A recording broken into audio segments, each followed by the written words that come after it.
This show is sponsored by idealworkspace.com, which promotes a healthier way of working through their adjustable standing desk. Check out their latest smart adjustable standing desk at altizen.com, altizen.com. Welcome to Analyse Asia, the podcast dedicated to dissect the pulse of business, technology, and media in Asia. In this episode, I speak to Tim Culpan from Bloomberg in a two-part series on the most impactful news affecting Asia. In the second part of our conversation, we analyse SoftBank's Vision Fund and why the impact of the fund will change the startup landscape across the world.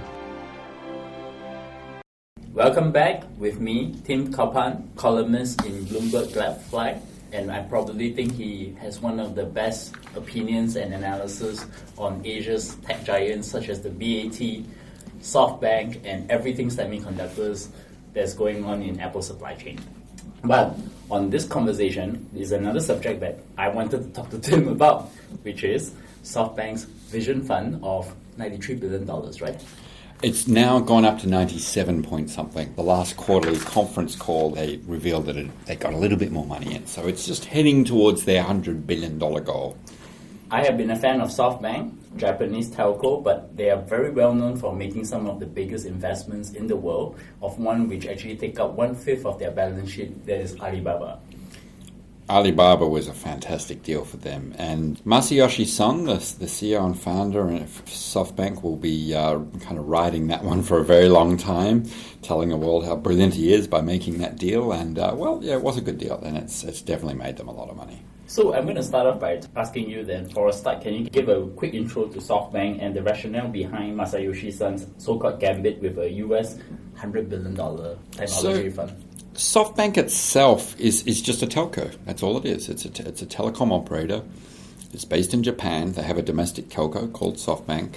It accounts for about a third of revenue, but more than 50% of their profit. Another third of revenue comes from Sprint, which is the US wireless operator that they bought a few years ago, which is not doing quite as well. It doesn't contribute anywhere near as much net income. In fact, it's really been struggling. As an aside, they were in talks to sell to T-Mobile, but it was only just this week, early November of 2017, that SoftBank and T-Mobile and Sprint all basically said talks are off. We're not going to pursue this anymore, which has left a lot of people scratching their heads thinking, what the heck is SoftBank going to do with Sprint? Because clearly they wanted to get rid of it and move on. But Masayoshi Son couldn't come to a deal with T-Mobile or T-Mobile's parent, Deutsche Telekom, because he wanted to do a merger but still hold control. And clearly T-Mobile USA is like, no, we're not going to do a merger and let you control the merged entity, which made sense because T-Mobile is a stronger company. So it just didn't go anywhere. So that's, the two kind of largest parts of SoftBank, SoftBank Group Corp. And the other parts, essentially, now the SoftBank Vision Fund is a contributor to their bottom line. And the reason why Masayoshi Son decided to open up the SoftBank Vision Fund, which, as you say, is going to be a $100 billion fund, which is just an incredible, colossal amount of money, is that he gets to play with $100 billion, but he doesn't have to contribute $100 billion. Got other investors coming in and contributing most of the money for him, but according to the terms of the fund and the management of the fund, Masa is essentially the monarch of that fund. He is the king of the fund. He makes the decisions. And so all of those other companies that decided to invest in the fund are essentially buying into Masa's vision for the future. If you're one of these companies that's bought into the fund, you are saying, I believe in Masa's future vision and I want to be part of it, and I believe it's going to be for the good, and here we go, here's our money. And that's really what it comes down to. It's kind of like an off-balance sheet venture fund of SoftBank Group. And what's interesting is that the management company of the fund is 100% owned by SoftBank itself, and the management group gets management fees.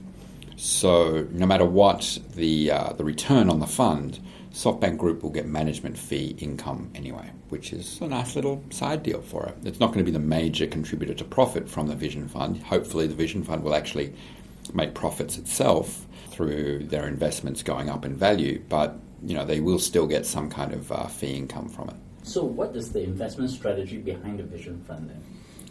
To quote them, this is from their own statement, SoftBank Group created the SoftBank Vision Fund as a result of its strongly held belief that the next stage of the information revolution is underway. And building the businesses that will make this possible will require unprecedented large-scale long-term investment. To cut a long story short, the simple way of saying it is that Masa believes that the next wave of technology revolution, as he likes to call it, will require massive investments in all sorts of big kind of businesses. ARM, for example, they bought out all of ARM, and SoftBank bought ARM, and now is going to transfer a portion of those shares to the fund. They've also bought shares in NVIDIA. And they basically want to go around the world and buy into these companies, not small investments. It's not a VC fund. It's not some kind of angel fund. It's big scale investments, billion-dollar investments. And they want to essentially put all that together in some kind of overarching platform that will tie all these component parts of the future internet, information revolution together. And so it's this massive big vision thing. Masa doesn't think small. He thinks big. And he needs a lot of money to think big. So that's really what it comes down to. That's the vision. That's the strategy. And part of that investment strategy also includes his belief that there is this whole technological singularity piece, right? Yeah, he believes, it's part of the SoftBank 2.0 vision that I guess a technology singularity. I don't know if he believes in the AI singularity, which is another thing. But yes, all of these component parts will fit together in future, and he wants to ensure that he's got all the components of this future technology singularity and combine it all together and create something even bigger from the sum of the parts. So who are the investors behind the Vision Fund then? Well, the biggest one contributing the largest share is the Kingdom of Saudi Arabia.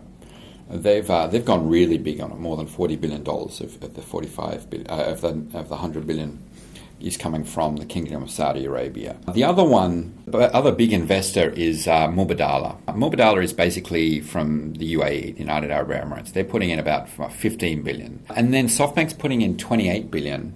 But what's interesting is they're not putting in 28 billion of cash. It's actually, a lot of it's coming in kind. For example, they're putting their shares of ARM, which SoftBank bought before the Vision Fund was founded, they're putting those shares into the Vision Fund and basically taking it as a value, as an in-kind, so it's not a cash payment. Then we've got companies like Foxconn and Sharp, Qualcomm, Apple, they're all putting in minor amounts, Apple's got $1 billion, and so there's various others. And in future, I think we'll see some other names come in. But I think it's mostly closed in terms of the investor list. But it's essentially, those two Middle Eastern government funds, Mubadala and Saudi Arabia, that are taking up the lion's share of the investment.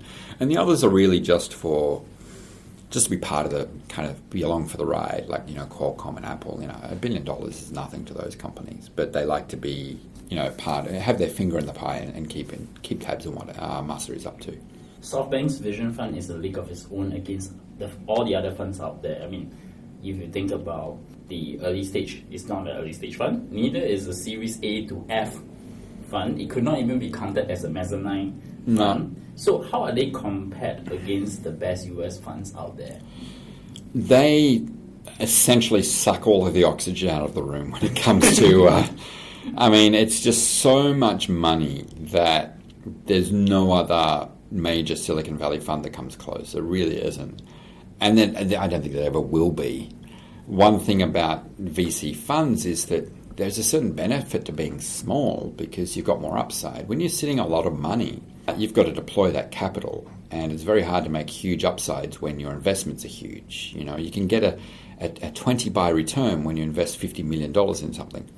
It's very hard to get a 20 buy return when you invest $1 billion in something. It can happen, but it's just much more difficult because then the company you're investing in has to scale to $100 billion or $500 billion. So it's just more and more difficult to be able to get the kind of scales of return that VC funds rely on.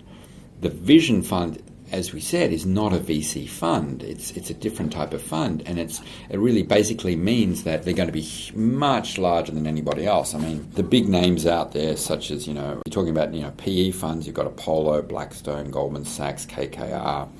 Then you've got a whole lot of Silicon Valley VCs, and none of them are that big. I mean, Andreessen Horowitz is, $6 billion. That sounds like a lot of money. It is a lot of money. But not when you compare it to $100 billion. And so that's really the thing. And so going forward, if there's a great company out there that's of a medium size and, two companies want to invest in it, one of them is, say, Andreessen Horowitz, which is a very well-respected Silicon Valley fund, or SoftBank. One of these has, $5 or $6 billion. One of them has $100 billion. Essentially, SoftBank can outbid them and say, well, I'll pay more money for the stake. And that's going to be the biggest risk to Silicon Valley funds, is that they're just going to keep bidding up stakes. And if you're a startup and you've got someone saying, I'll give you $1 billion, and you've got someone else saying, I'll give you $2 billion for the same stake, well, who are you going to take the money from, right? You're going to take $2 billion for the same stake. And that's really going to be the big challenge for Silicon Valley. How do they compete with that? I find it very interesting because most of the big funds out there, whether it's Goldman Sachs or Blackstone, they are at least $20 billion fund. This fund is definitely out of range for everyone out there. So does that mean that SoftBank has the ability to make life miserable for all venture capitalists because they drive the valuations up and, as you said, suck out the oxygen? Yeah, I think it will for two reasons. I would say it has the potential. I'm not saying absolute that it will, but it has the potential to cause a lot of problems for VC funds especially. And that's for two reasons. One is that they can essentially outbid any other fund who wants to get a stake. Imagine you're Uber, because they're in talks to buy a stake in Uber, or Lyft, which they may also do. And you're a VC fund and you're thinking of getting involved in the next Uber round. They could come in and say, well, I will pay more for this. And SoftBank would therefore get the gig, get the stake. And that makes it a very difficult decision for the other VC fund to say, well, either I outbid SoftBank for that stake or I lose out.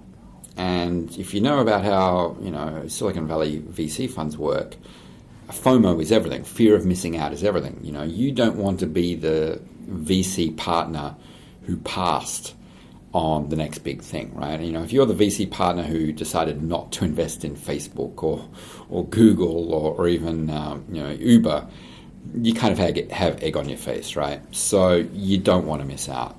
And so if you miss out to SoftBank because you just couldn't afford to pay, that kind of hurts.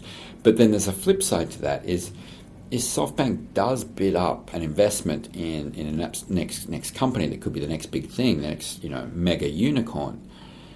And instead of paying $1 billion, you decide you're going to pay $2 billion and you do outbid SoftBank and you get the gig. Well, what happens is that your return in the future is going to be less, right? It's going to be a lot less, because if that investment then rises to be, your $1 billion investment rises to be $20 billion, that $2 billion investment rises to be $20 billion. It's a very different scale of return, and VCs make their money from huge scale returns on a few winners. And so that's the other risk, is that by bidding up the price, you're basically bidding down the potential returns on these startups that you're investing in. And that's also a very, very big risk for VCs. And I think that's something they'd be very concerned about. Well, here's the interesting part. I have a different perspective to the problem. The venture capitalists should be doing between seed stage all the way to Series F funds, because that's where the real money they have been making through. But what has happened in the last couple of years in Silicon Valley is that everybody started to move upstream to the Series C onwards, Series D onwards, doing like 100 million, 200 million investment at one time. So basically what SoftBank really did is they basically cut off the entire top, the highline investment.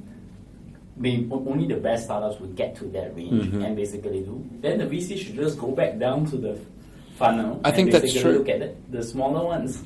I think many VCs will taking the opposite view to what I was just talking about, by saying, you know what, this is awesome. Our exit strategy can be SoftBank.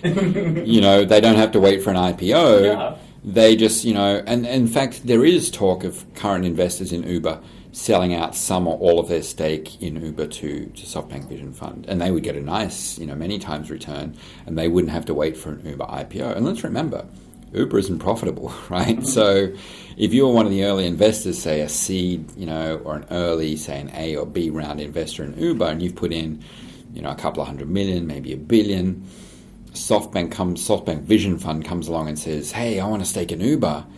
As a VC, you're probably rubbing your hands with glee going, all right, take my stake. I've made my 20 times return. I get out right here. I get the cash back into my fund. My investors get a nice little payout. And then we can turn around and do the next Series A or Series B investment. And I think there will be many VCs who love the idea of all this cash basically coming in to buy them out. That's a good point. So maybe this will be the new business strategy for VCs. So coming to it, which are the companies that are actually invested by the SoftBank Vision Funds so far? Well, so far, there is talk about investing in Uber, but it hasn't happened yet. Masayoshi Son said just recently in early November that, you know what, if it doesn't happen, then we'll just go and talk to Lyft. And he may just be saying that publicly to kind of put pressure on Uber. Like, hey, if you don't do a deal with us, we'll go to your rival. Or maybe he really will talk to Lyft. I don't know. I mean, Masayoshi Son is not an idiot, so he knows what he's doing. So really one of the biggest deals so far for the Vision Fund is Arm. And that's because SoftBank Group bought Arm previously and is now just transferring some of that investment over to the Vision Fund. Another one is WeWork, similar, where it's kind of shared between both SoftBank and the Vision Fund. Another one I think is very, very interesting is NVIDIA. NVIDIA is doing, their stock has just gone up, I think it's tenfold in the last 2 years. It's trading about over $200 as we speak today. And it was at $20 in 2015. So that's gone gangbusters basically because of AI. They've developed these AI chips and they've gone from their kind of the graphics processing unit chops to develop further beyond that. And NVIDIA shares have gone up a lot. In fact, just in a few months of being involved in NVIDIA stock, SoftBank has made buckets of money, billions of dollars.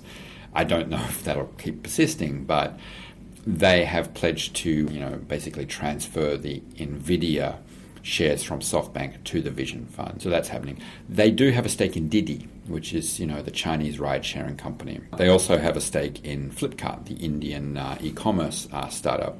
And then there's a very long list of other companies, OneWeb and SoFi and Garden Health and Oyo, and Improbable and even Slack. An interesting anecdote with Slack. Slack is an instant messenger for corporate usage. It's very popular in the US, in Silicon Valley, amongst tech people.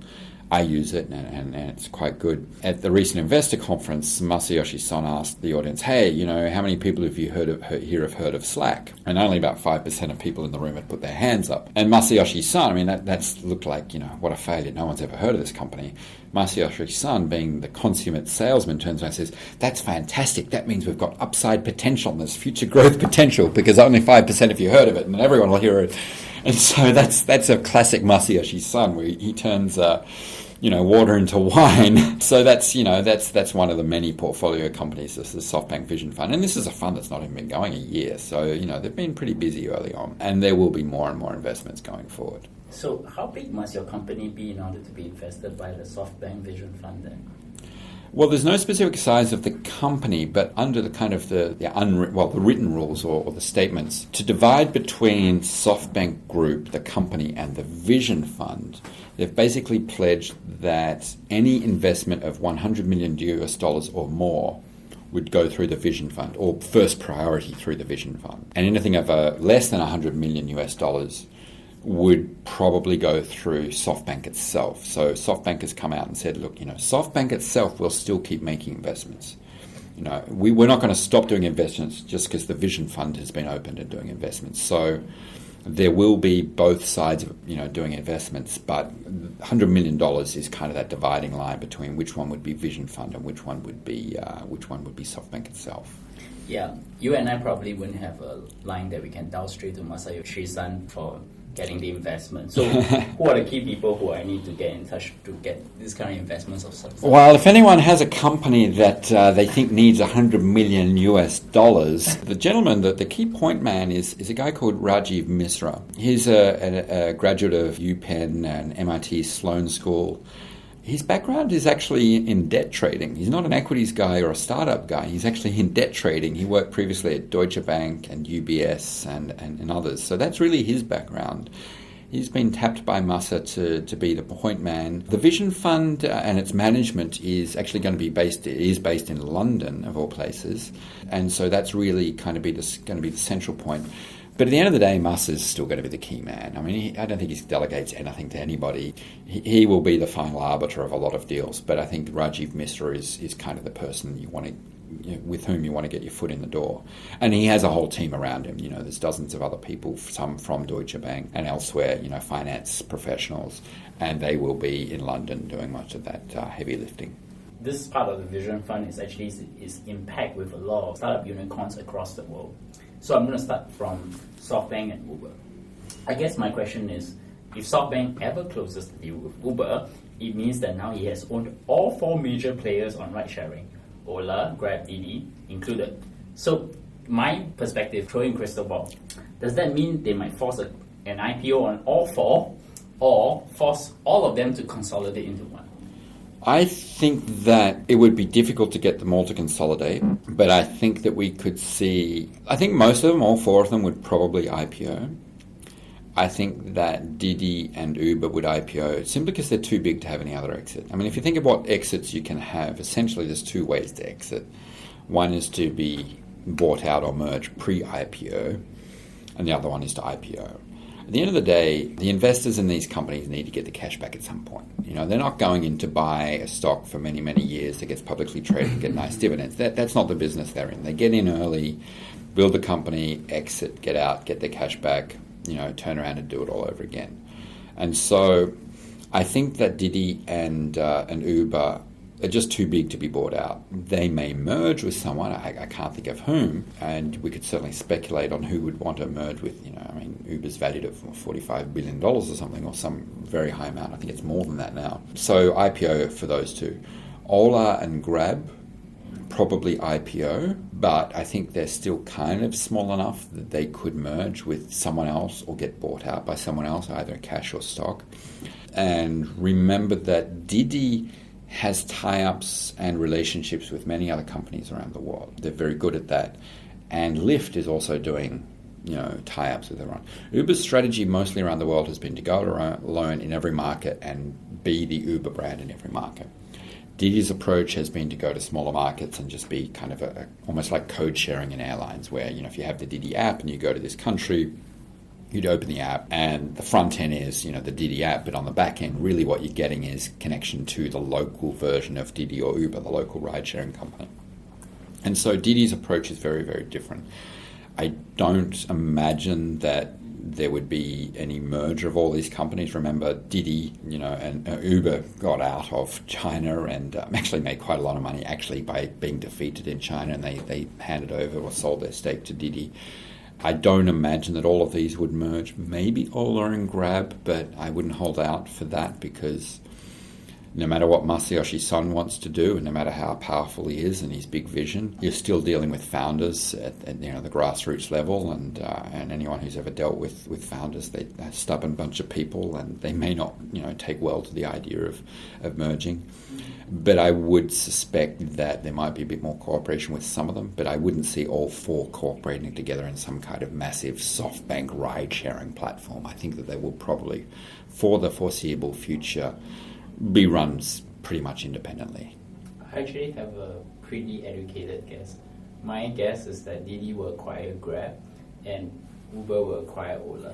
I think that would make sense. Because in terms of geography, in terms of also geopolitical alliances, China's influence in the Southeast Asian market probably will make Grab a much more suitable acquisition target to Didi than to Grab. And we have seen the Chinese moving into Southeast Asia. Yeah. Obviously, Alibaba has been moving into Southeast Asia, and Didi would, being a Chinese company, or Grab being, big in Southeast Asia, it would make sense.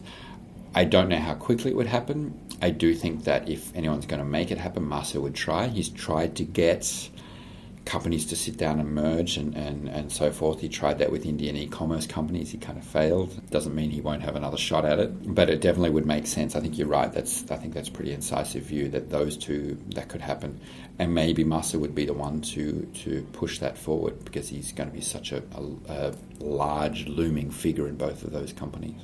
I want to get to the SoftBank and Flipkart Snapdeal situation. So SoftBank has now invested in Snapdeal's competitor Flipkart in India. I mean, what does that mean for everyone else there? You can invest in me, but if I'm not good enough, SoftBank can always go to my competitor the next day and invest in them too. One of the traditional things in VC, an unwritten rule in VC investing, is that when you invest in one, you can't invest in the other. This idea of a conflict. And what I hear quite often from a VC is that they see a new business start up and they think this new business is cool, but they're not exactly convinced that this new business will be the leader in that new space. Maybe someone else will come along and do a better job of it. And even though this first business might be the first mover, a VC may not want to invest, even though they think this is a great new category, because if they invest too quickly in this first mover, they're basically cut out of investing in someone else who comes along who might do a better job of it, right? So, for example, if you were, Uber and Lyft were kind of starting up at the same time, I think Lyft actually was a little bit earlier. If you went and invested in Lyft, you couldn't have invested in Uber, for example. But with Masayoshi Son and SoftBank, that rule doesn't apply, clearly. I mean, he's invested in Didi, he's thinking of investing in Uber or Lyft, on Ola and Grab, so competitors, I mean, they're in different geographies, admittedly. But then India was a very good example of that, where he's in Snapdeal, he's in Flipkart, he's invested in both sides of it, right? Like, that doesn't make sense. A VC would never do that. But that's Masayoshi Son. He does what he wants. And what are you going to do about it? I mean, there's no law that stops you from doing that. Maybe there's contracts or whatever, but he can do that. And it basically says, don't rest on your laurels. That's the first thing it says. It also says that if you aren't Amazon in India, if you're not Flipkart or Snapdeal, good luck. I think the future of Indian e-commerce, if you're not one of those top 3 mass companies, is probably niche e-commerce. Maybe it's groceries, maybe it's FMCG. I mean, look at the things that Amazon has bought over the last few years. I mean, they bought I think it was Dollar Shave. They bought a grocery company. They bought this company. They bought that company. They're going it alone with their own sportswear line. They're doing a lot of different things, and that would be the playbook for anyone in India. So maybe SoftBank would go into those niches, but when I say SoftBank, I mean the Vision Fund might go into these niches, but the Vision Fund wants big king hitter kinds of investments, and so maybe those new businesses would be too small. But overall, it means that just because you've got SoftBank in your court now, on your side now, doesn't mean there will be a year from now. That's pretty good. So the last question on this: so what is the impact on the global startup ecosystem with a fund of such massive scale then? I think if you're a startup and you've got an idea that's like a big, massive scale, if you're thinking IoT and all those other... basically, I would say any startup founder or potential startup founder should look at 1 or 2 videos of Masa on stage talking about his vision. Go out and build a company, scale it, and knock on the door, because he's got $100 billion, and there's even talk of raising a second fund of another 200, another $100 billion. He's going to be very, very hungry. He's going to be looking for companies to invest in, and that means that someone's going to have to create those companies, and so there's going to be a mass of companies wanting to probably tap into that when there's a lot of, for the longest time in this region, in Asia, people used to think that the key was to start up a company and then go and knock on the door of BAT, Baidu, Alibaba, Tencent. That was your exit strategy. And before that, it was like you start up a company, you'd sell it to Yahoo or Google, right? Now I think the new kind of strategy is you start up a company and you think about how you can sell it to SoftBank. And so we'll probably see a new wave of companies trying to tap into and channel Masa's vision, thinking, well, what will Masa want to buy 3 years from now? And they'll get to work on trying to build those companies today. Tim, it's always a pleasure. This time around, I got at least an hour of you to talk about Toshiba deal and talk about the SoftBank Vision Fund. So I have 2 questions in the closing. The first one is, do you have a book, podcast, or anything you want to recommend to my audience that's relevant to your work and personal life? Well, there's a lot of podcasts out there. In fact, Bloomberg has a podcast, and I know you've had Brad Stone on the show before. I think that's a brilliant podcast. And another one that it's also a Bloomberg branded podcast, so I guess I'm talking up my own company, and that's called Odd Lots. It's a little bit outside of the tech space. They talk more about market issues. They've been talking about ICOs and Bitcoins recently. I recommend listening to the Odd Lots podcast, putting that on your feed, because it's fascinating. They're about 20 to 30 minutes a show, and I really, really find them interesting. They get some really interesting financial markets concepts, and they talk to fantastic experts in the field. So I definitely recommend people listen to that. And frankly, a lot of the ones that I listen to are the ones that you've recommended in your podcasts over the last few months. So I'm listening to the same people you're listening to, I think. I probably have one little recommendation. I recently read a very interesting book by Catherine Graham, Personal History. She was the owner of Washington Post. And what I really liked about the book is that the family has actually laid down very strong principles in journalism. And to talk about high quality journalism, what is their role to the people and how they fended against Nixon during the Watergate scandal, and also with the Pentagon Papers. You have to really imagine the kind of scenario of that time. And I thought that for journalism, that's a really great book to read, and I highly recommend it. I actually, that's a good idea. I'd love to read that book. Catherine Graham and the role that she's played in 20th century journalism, I think is fascinating. And the Graham family, and of course, they've since sold it off to Jeff Bezos, who owns the company now and is keeping it going and seems to be keeping the traditions of Washington Post alive. So that's a great idea. I'll read that book myself. My last question: how do my audience find you? So Twitter is the main way of finding me. You can find all of Bloomberg Gadfly columnists at bloomberg.com/gadfly, Gadfly. To find me, I'm on Twitter at tculpan, so that's at TCULPAN. I tweet most of my columns and various other stuff that I'm interested in. I'm very big on, of course, the hardware supply chain in Asia and basically everything from Korea to India and a lot of stuff in between. You can find me now at Bernard Leong, and of course my .com. And you can also find us on iTunes, Stitcher, SoundCloud, Acast, and TuneIn. Of course, Google Play in the US market. Tweet to me, and of course, give me your 5-star ratings or a star on Overcast. And of course, most importantly, send me your feedback. And lately, I actually got some feedback from some listeners about some of the recent episodes. Just a quick shout out to Ben Bowen out there, who has actually contacted me and talked about one of my recent episodes on the One Belt One Road. That was a pretty good episode. I thought that was a great episode to have a conversation. So once again, Tim, thank you for coming on the show. Thank you, Bernard. It's been fun.